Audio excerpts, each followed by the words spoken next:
Hello everyone, welcome to our channel where we learn science in the simplest way. Today we are starting with a new chapter of class 8, Conservation of Plants and Animals.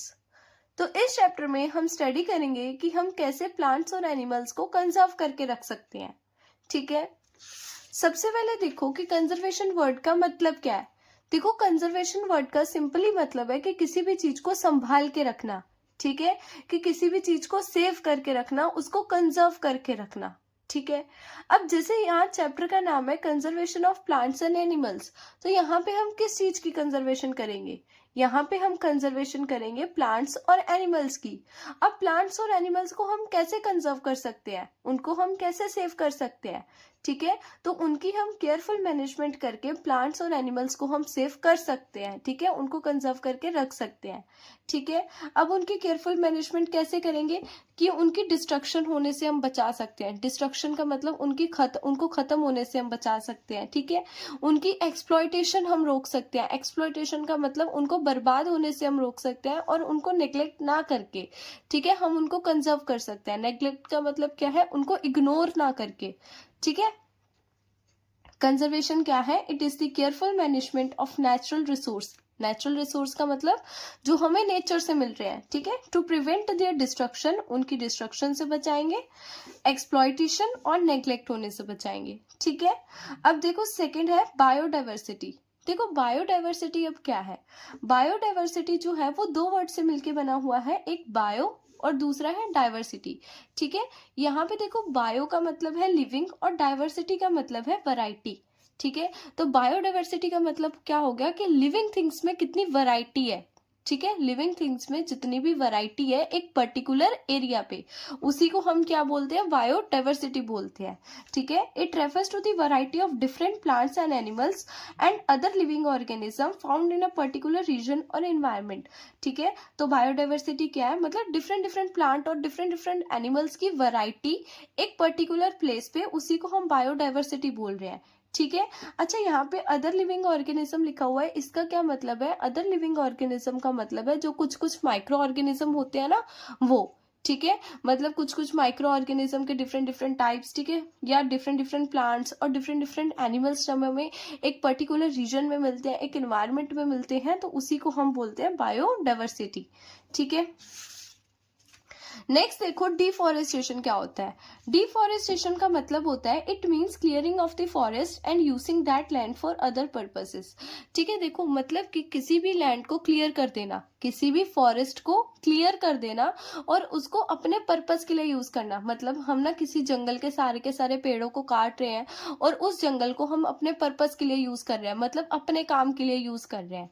ठीक है, जैसे अगर मान लो कि किसी को वहां building बनानी है जंगल के एरिया पे, वो क्या कर रहे हैं? सारे के सारे पेड़ों पौधों को काट रहे हैं वहां पे. ठीक है, तो उसी को हम बोलते हैं डिफॉरेस्टेशन. डिफॉरेस्टेशन क्या है? जंगलों को काट देना, पेड़ों को काटना अपनी नीड्स को पूरा करने के लिए, अपने काम को पूरा करने के लिए. ठीक है, अब देखो डिफॉरेस्टेशन के क्या क्या रीजन हो सकते हैं. ठीक है, तो अब देखते हैं कि ऐसे कौन कौन से मेजर रीजंस हैं जिनकी वजह से डिफॉरेस्टेशन करी जाती है. ठीक है, तो सबसे पहला मेजर रीजन है प्रोक्योरिंग लैंड फॉर कल्टीवेशन. देखो, लैंड को यूज करना किसके लिए? कल्टीवेशन के लिए. अब देखो होता क्या है, अब पॉपुलेशन जो है वो बढ़ती जा रही है. ठीक है, पॉपुलेशन बढ़ती जा रही है तो ऑब्वियसली बात है खाने की डिमांड बढ़ेगी. ठीक है, खाने की डिमांड बढ़ेगी तो लोग क्या करते हैं? कल्टीवेशन ज्यादा से ज्यादा करते हैं, जिसके लिए वो किसका यूज करेंगे? लैंड का यूज करेंगे. ठीक है, तो वो क्या करते हैं? वो फॉरेस्ट के लैंड को, मतलब फॉरेस्ट के लैंड को एकदम क्लियर कर देते हैं, सारे के सारे पेड़ों को वहां से काट देते हैं और वो जो लैंड होता है फिर वो यूज करते हैं किसके लिए? कल्टीवेशन के लिए. ठीक है, सेकेंड आता है बिल्डिंग हाउसेस एंड फैक्ट्रीज. मतलब देखो अब लोग क्या करते हैं, जंगल का जो लैंड होता है ना, उसको यूज करते हैं किसके लिए? अपने घरों को खड़ा करने के लिए, फैक्ट्रीज को खड़ा करने के लिए. वहां से सारे के सारे पेड़ों को काट देते हैं और वहां पे बड़ी बड़ी फैक्ट्रीज को खड़ा करते हैं. ठीक है, अपने घरों को खड़ा करते हैं, बिल्डिंग्स बनाते हैं वहां पे. ठीक है, उसके बाद आता है मार्केट फर्नीचर और यूजिंग वुड एज फ्यूल. मतलब अगर हमें कोई फर्नीचर बनाना है, ठीक है, तो देखो अगर हमें फर्नीचर की नीड है, अगर फर्नीचर बनाना है और अगर हमें वुड को एज अ फ्यूल यूज करना है, तो भी हम क्या करते हैं? डिफॉरेस्टेशन करते हैं, मतलब जंगल के लैंड को क्लियर करते हैं. ठीक है, उसके बाद आता है फॉरेस्ट फायर. फॉरेस्ट फायर जो है ना वो एक नेचुरल रीजन है. ठीक है, मतलब ये हम नहीं कर रहे होते हैं, ठीक है। जैसे यहाँ पे हम ही लैंड को क्या कर रहे हैं, क्लियर कर रहे हैं, जंगलों को काट रहे हैं, ठीक है, उनके पेड़ों को काट रहे हैं, सब कुछ कर रहे हैं। यहाँ पे ये चीज फॉरेस्ट फायर में हम नहीं कर रहे हैं, ये नेचुरल रीजन है। इसमें होता क्या है, जैसे कि हमने कंबशन एंड फ्लेम में पढ़ा था कि जो ग्रास होती है, ग्रास का जो इग्निशन टेम्परेचर होता है वो काफी ज्यादा कम होता है, ठीक है। और बहुत ज्यादा गर्मी होने की वजह से क्या होता है, उस पे क्या वो आग को जल्दी पकड़ लेता है, ठीक है। उस पे हीट ज्यादा पड़ती है और हीट ज्यादा पड़ेगी तो वो अपने आप क्या कर लेती है, आग को पकड़ लेती है, जिसकी वजह से पूरे जंगल में क्या लग जाती है, आग लग जाती है, ठीक है। तो ये भी एक मेजर रीजन होता है डिफॉरेस्टेशन का। उसके बाद देखो कि कंसेक्वेंसेस क्या है डिफॉरेस्टेशन की, मतलब डिफॉरेस्टेशन के नुकसान क्या क्या है, ठीक है। तो ये क्वेश्चन ना आपके एग्जाम में आता ही है कि 2-3 मार्क्स में, कि आप कंजर्वेशन को आप डिफॉरेस्टेशन को डिफाइन करो, उसके कॉजेस बताओ और कंसेक्वेंसेस बताओ, ठीक है। तो देखो क्या क्या ऐसी कंसिक्वेंसेस है जो डिफॉरेस्टेशन की वजह से होती है। तो सबसे पहला होता है वाइल्ड लाइफ जो होती है वो एक्सटिंक्ट हो जाती है। एक्सटिंक्ट का मतलब होता है गायब होना, ठीक है। मतलब देखो अब जंगल में जितने भी एनिमल्स वगैरह रहते हैं, ठीक है, जितने भी जानवर जंगल में रहते हैं, अब जब जंगल ही क्लियर कर दिया जाएगा तो उनका जो हैबिटेट है, मतलब उनका जो वहां पे जो घर है उनका, वो उनसे छीन लिया जाएगा, है ना। तो वो अब कहाँ जाएंगे, वो धीरे धीरे क्या होते जाएंगे, वो गायब होते जाएंगे, ठीक है, वो धीरे धीरे गायब होते जाएंगे। तो पहली कंसिक्वेंसेस है कि जो वाइल्ड लाइफ है वो क्या होती जाएंगी, धीरे धीरे गायब होती जाएंगी, ठीक है।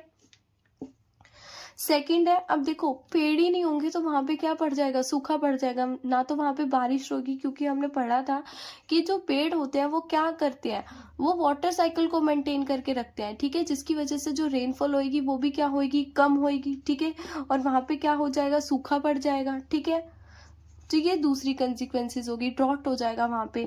तीसरा रीजन है, देखो तीसरी कंसिक्वेंसेस है, अब देखो जंगल में कोई भी पेड़ पौधा होगा ही नहीं, ठीक है, और अगर पानी वहां पे आया तो पानी को एब्सॉर्ब कौन करेगा, कोई एब्सॉर्ब करने के लिए कोई प्लांट ही नहीं है, क्योंकि जो वाटर होता है, वाटर जो होता है वो प्लांट के रूट क्या करते हैं, वाटर को एब्सॉर्ब कर लेते हैं, ठीक है, उसको सोक कर लेते हैं। अब वहां पे प्लांट्स ही नहीं है तो वाटर को सोक कौन करेगा, एब्सॉर्ब कौन करेगा, तो वहां पे क्या आ जाती है, बाढ़ भी आ जाती है, ठीक है। तो ये तीसरी कंसिक्वेंसेज है, ठीक है। उसके बाद डिसरप्ट रिवर फ्लो। अब जो रिवर का जो फ्लो होता है, अब देखो अगर पेड़ पौधे वगैरह सब कुछ होता है तो जो रिवर होती है अपने एक रास्ते पे जाती है, ठीक है, मतलब वो उसका रास्ता होता है कि हाँ यहाँ से जो पानी है वो जाएगा, ठीक है, क्योंकि सारी जगह क्या होते हैं, पेड़ पौधे वगैरह होते हैं, ठीक है। अब देखो पेड़ पौधे नहीं होंगे तो पानी जो है वो कहीं पे भी जाएगा, रिवर का जो फ्लो है वो कहीं पे भी होगा, तो जो रिवर का फ्लो होगा वो भी क्या हो जाएगा, डिसरप्ट हो जाएगा, ठीक है। उसके बाद आता है scarcity of forest product. Scarcity का मतलब है कमी पड़ जाना, ठीक है, स्कैरसिटी का मतलब है कमी पड़ जाना, ठीक है। तो मतलब अब देखो फॉरेस्ट ही नहीं है तो फॉरेस्ट के जो प्रोडक्ट्स होंगे, मतलब जो लकड़ वगैरह हमें चाहिए होगी, अगर फर्नीचर बनाना है, हमने कुछ भी करना है, ठीक है, तो उसकी क्या आ जाएगी, उसकी कमी हो जाएगी, ठीक है।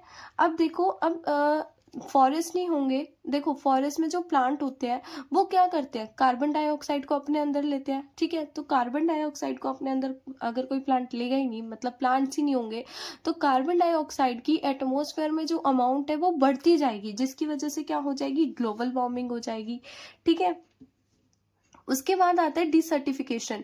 डिसर्टिफिकेशन का यहाँ पे मतलब है, अब जैसे जब जो ड्रॉट होता है ना वो अगर लंबे समय के लिए चलता है तो वो ना डेजर्ट एरिया होता है ना, जैसे डेजर्ट एरिया को ही हम क्या बोलते हैं, डिसर्टिफिकेशन बोलते हैं। मतलब अगर जो ड्रॉट है वो लंबे समय तक चलता है तो क्या हो जाता है, डिसर्टिफिकेशन हो जाता है, ठीक है। उसके बाद ओजोन डिप्लेशन, मतलब जो ओजोन की जो लेयर होती है उसकी डिप्लेशन हो जाती है। उसके बाद डिस्प्लेसमेंट ऑफ फॉरेस्ट ड्यूलर्स, जो फॉरेस्ट ड्यूलर्स होती है उनकी भी क्या होती है, डिस्प्लेसमेंट होती है, क्योंकि फॉरेस्ट ही नहीं होगा वहां पे, हम सारे के सारे फॉरेस्ट को क्या कर रहे हैं, क्लियर कर रहे हैं, है ना। अब नेक्स्ट देखो कि फ्लोरा एंड फोना क्या है, ठीक है। देखो फ्लोरा का मतलब है सारे के सारे प्लांट्स एक जगह पे जब रहते हैं, ठीक है, सारे के सारे प्लांट्स एक पर्टिकुलर एरिया पे, उनको हम बोल रहे हैं फ्लोरा, ठीक है। और फोना क्या होता है, सारे के सारे एनिमल्स एक पर्टिकुलर एरिया पे जब रहते हैं उनको हम क्या बोलते हैं, फोना, ठीक है। सिंपली मतलब है फ्लोरा का मतलब है प्लांट्स एंड फोना का मतलब है हमारे एनिमल्स, ठीक है।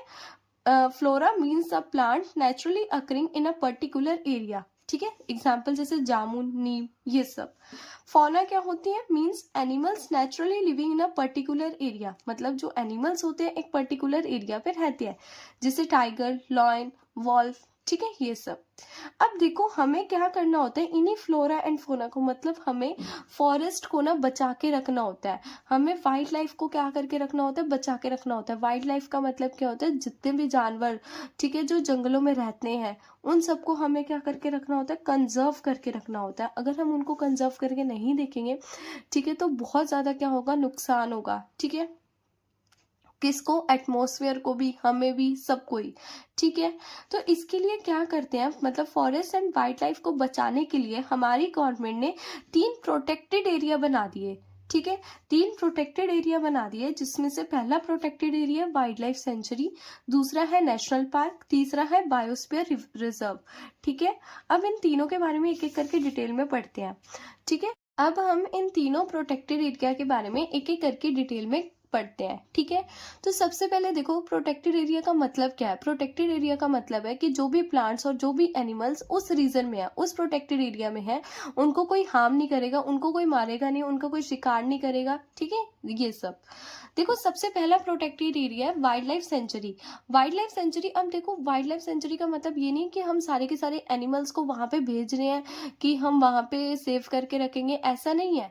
एनिमल्स जो होते हैं ना, वो अपने ही जंगल में रह रहे होते हैं, वो जंगल में क्या करा जाता है, एक छोटा सा, मतलब छोटा सा नहीं, एक एरिया बना दिया जाता है, ठीक है, जिस एरिया में ये डिसाइड करा जाता है, ठीक है, कि सारे के सारे कोई भी प्लांट को यहाँ पे हार्म नहीं करा जाएगा, मतलब वो रीजन उनके लिए प्रोटेक्टेड बना दिया जाता है, ठीक है। और वो ध्यान रखा जाता है कि किसी भी एनिमल को किसी भी तरीके का नुकसान वहां पे कोई ना पहुंचाए, ठीक है, और वहां पे कोई भी ह्यूमन एक्टिविटी भी नहीं करी जाती, ठीक है।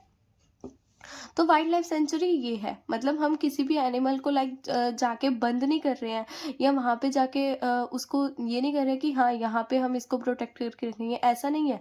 मतलब एनिमल्स जैसे रहते हैं ना जंगलों में, वो वैसे ही रहते हैं, बस उन्होंने क्या करा है, एक जगह बना दी है, ठीक है, जिसमें जिस जगह पे कोई भी एनिमल्स को हार्म नहीं पहुंचाया जाएगा। अब देखो यहाँ पे नाम ही वाइल्ड लाइफ सेंचुरी है, तो यहाँ पे सिर्फ और सिर्फ एनिमल्स को प्रोटेक्ट करा जाता है, ठीक है। एनिमल्स जैसे रहते हैं ना अपने नेचुरल हैबिटेट में, मतलब जैसे वो जंगलों में रहते हैं, वो वैसे ही फ्रीली रहते हैं, ठीक है। और वहां पे कुछ ह्यूमन एक्टिविटीज जो होती है वो अलाउड होती है। अब वहाँ पे कौन कौन सी ह्यूमन एक्टिविटीज अलाउड होती है, जैसे ग्रेजिंग, मतलब चराने का जो काम होता है ना, लकड़ को कलेक्ट करना, मतलब ये छोटी मोटी वहाँ पे एक्टिविटीज क्या होती है, अलाउ होती है ह्यूमन की एक्टिविटीज। लेकिन वहाँ पे ये चीज बिल्कुल भी नहीं हो सकती कि कोई भी जो ह्यूमन है वो किसी भी एनिमल को नुकसान पहुंचाए, किसी भी एनिमल को मारे, उसका शिकार करे, ये सब, ठीक है। तो वाइल्ड लाइफ का सेंचुरी का एक एग्जाम्पल है भरतपुर सेंचुरी, ठीक है, जो कहाँ पे है, राजस्थान में है, ठीक है। अब देखो एनसीईआरटी में आपका जू भी लिखा हुआ है। जू क्या होता है, जहाँ पे एनिमल्स को प्रोटेक्ट करा जाता है, लेकिन केजेस में। कहाँ, केजेस में। अब देखो वाइल्ड लाइफ सेंचुरी और जू में डिफरेंस क्या है। देखो वाइल्ड लाइफ सेंचुरी में क्या होता है, जो एनिमल्स होते हैं वो फ्रीली अपने जैसे जंगल में रहते हैं, वो वैसे ही रह रहे होते हैं। लेकिन जू में क्या होता है, एनिमल्स को हम पिंजरे में रख रहे होते हैं, एनिमल्स को हम केज में रख रहे होते हैं, फिर उनको प्रोटेक्ट करके रख रहे होते हैं। तो क्या वहाँ पे जो एनिमल्स हम केज में बंद करके उनको जो रख रहे हैं, क्या वो फ्रीली इंजॉय कर रहे हैं, नहीं कर रहे। वो जैसे अपने जंगल में रहते हैं, क्या वहाँ पे वैसे रहते हैं, नहीं रहते, ठीक है।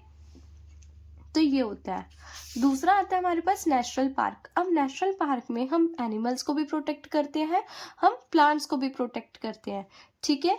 और जो नेशनल पार्क होती है ना, ये बड़ी होती है और काफी ज्यादा स्ट्रिक्ट एरिया होता है वाइल्ड लाइफ सेंचुरी से। यहाँ पे कोई भी ह्यूमन एक्टिविटी जो होती है वो अलाउड होती ही नहीं है, ठीक है। जैसे इसका एग्जाम्पल है Satpura national park. Satpura national park India की फर्स्ट रिजर्व पार्क है, ठीक है, मतलब ये पहली ऐसी पार्क बनाई गई थी नेशनल पार्क, जो कि कहाँ पे है, मध्य प्रदेश में है, ठीक है। इसको ना इसके फाइन टीक के लिए जाना जाता है, मतलब यहाँ पे जो टीक मिलता है ना, वो काफी ज्यादा फाइन होता है, ठीक है। और यहाँ पे रॉक शेल्टर भी प्रेजेंट होते हैं। रॉक शेल्टर का मतलब जैसे जो पत्थरों के ऐसे ऐसे करके शेल्टर होते हैं ना, मतलब पत्थरों का ऐसे घर बना दिया जाता है, वो भी यहाँ पे प्रेजेंट होता है, ठीक है। अब देखो ना, अब हमारे जो टाइगर्स है ना, टाइगर्स की जो स्पीशीज है वो क्या होती जा रही है, एक्सटिंक्ट होती जा रही है। मतलब जो टाइगर की स्पीशीज है वो धीरे धीरे गायब होती जा रही है, टाइगर जो है वो धीरे धीरे खत्म होते जा रहे हैं।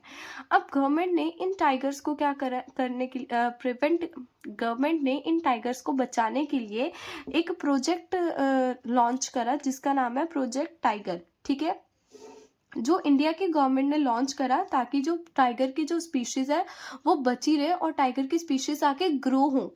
ठीक है, launch by government of India to protect and increase the tiger population, ताकि टाइगर की जो पॉपुलेशन है वो क्या हो, ग्रो हो।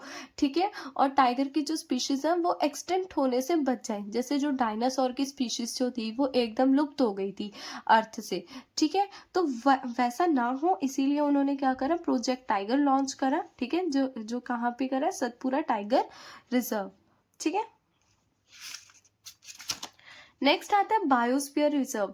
बायोस्फीयर रिजर्व में ना हम प्लांट्स को भी प्रोटेक्ट करते हैं, एनिमल्स को भी, पीपल को भी। पीपल कौन से होते हैं, जो ट्राइब लोग होते हैं ना, वो ट्राइबल पीपल्स जो होते हैं वो, उनको। ठीक है, ये लार्जेस्ट प्रोटेक्टेड एरिया होता है। लार्जेस्ट प्रोटेक्टेड एरिया का मतलब ये इतना प्रोटेक्टेड एरिया, इतना बड़ा प्रोटेक्टेड एरिया होता है जिसमें वाइल्ड लाइफ भी आ जाता है, वाइल्ड लाइफ सेंचुरी भी आ जाती है और नेशनल पार्क भी आ जाती हैं। ठीक है, काफ़ी सारी नेशनल पार्क भी आ जाती हैं, वाइल्ड लाइफ पार्क भी आ जाती हैं। यहाँ पे कुछ कुछ ह्यूमन एक्टिविटीज़ जो होती हैं वो अलाउड होती है। अब कुछ कुछ ह्यूमन एक्टिविटीज़ तो अलाउड होंगी क्योंकि वहाँ पे भी कौन रह रहे हैं, लोग रह रहे हैं। लेकिन उन लोगों को भी अलाउड नहीं होता कि वो किसी भी एनिमल्स को नुकसान पहुँचाए। ठीक है, बायोस्फीयर रिजर्व में consist of national park and wild life sanctuary, जैसे मैंने आपको बता दिया। ठीक है, एक एग्जाम्पल है बायोस्फीयर रिजर्व का जो कि है पंचमणी बायो रिजर्व।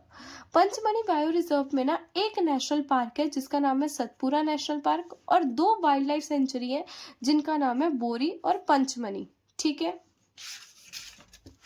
नेक्स्ट देखो एंडेमिक स्पीशीज क्या होती है। एंडेमिक स्पीशीज का मतलब होता है कि वो स्पीशीज जो हमें सिर्फ और सिर्फ एक स्पेसिफिक एरिया पे मिलती हैं। ठीक है, उनको हम बोलते हैं एंडेमिक स्पीशीज, मतलब वो स्पीशीज जिनको हम एक पर्टिकुलर एरिया पे देख सकते हैं। ठीक है, उनको हम बोलते हैं endemic species, the species which are found only in a specific place. ठीक है, एंडेमिक स्पीशीज ऑफ जैसे पंचमणी बायो रिजर्व। ठीक है, अब देखो एंडेमिक एनिमल्स क्या होते हैं। एंडेमिक एनिमल्स के कुछ एग्जांपल, मतलब कौन से ऐसे एनिमल हैं जो हमें स्पेसिफिक एरिया पे मिलेंगे, जैसे जाइंट स्क्वायरल हो गया, फ्लाइंग स्क्वायरल हो गया, ये सब। और कौन कौन से प्लांट ऐसे हैं जो एंडेमिक होते हैं, जैसे साल, वाइल्ड मैंगो, ये सब। ठीक है, उसके बाद आता है इंडेंजर्ड स्पीशीज कौन सी होती है। इंडेंजर्ड स्पीशीज, अब देखो डेंजर वर्ड से समझो कि जो स्पीशीज ना हमारी एक्सटिंक्ट होती जा रही है, जो स्पीशीज हमारी धीरे धीरे गायब होती जा रही है। ठीक है, द स्पीशीज दैट में डिसअपियर सून, मतलब वो जल्दी से क्या हो जाएंगी, डिसअपियर हो जाएंगी, जैसे टाइगर, एलिफेंट। ठीक है, तो ये जो स्पीशीज है वो एक्सटिंक्ट ना हो सके इसीलिए इनका क्या करा जाता है, इनका पूरा का पूरा एक रिकॉर्ड मेंटेन करा जाता है। और वो जो रिकॉर्ड मेंटेन करा जाता है ना, वो जिस बुक में मेंटेन करा जाता है उस बुक का नाम है रेड डेटा बुक। ये एक ऐसी बुक है जिसमें सारा का सारा इंडेंजर स्पीशीज का रिकॉर्ड लिखा हुआ होता है। एक्सटेंशन का मतलब होता है नो लॉन्गर एक्सिस्ट, मतलब जो बिल्कुल गायब हो चुकी है। ठीक है, जैसे कि डायनासोर हो गए। ठीक है, अब नेक्स्ट लास्ट टॉपिक है इस चैप्टर का, रिसाइकलिंग ऑफ पेपर। अब आपको जैसे पता होगा कि एक पेड़ से, ठीक है, एक पेपर बनता है, तो हमें क्या करना चाहिए, पेपर को सेव करके रखना चाहिए, हमें पेपर को रिसाइकल करना चाहिए। ठीक है, एक पेपर को कम से कम हम 5 से 7 बार क्या कर सकते हैं, रिसाइकल कर सकते हैं। ठीक है, नेक्स्ट टॉपिक देखो, रिफॉरेस्टेशन। जैसे हमने डिफॉरेस्टेशन पढ़ा था, जंगलों को काटना अपने पर्पस के लिए। रिफॉरेस्टेशन का मतलब है नए नए ट्रीज को प्लांट करना। ठीक है, डिफॉरेस्टेड एरिया है ना जो, उस पे नए नए प्लांट्स को क्या करना, ग्रो करवाना। ठीक है, तो वो हमारा क्या होता है, रिफॉरेस्टेशन। तो इसी के साथ आपका जो चैप्टर होता है वो खत्म होता है। ठीक है।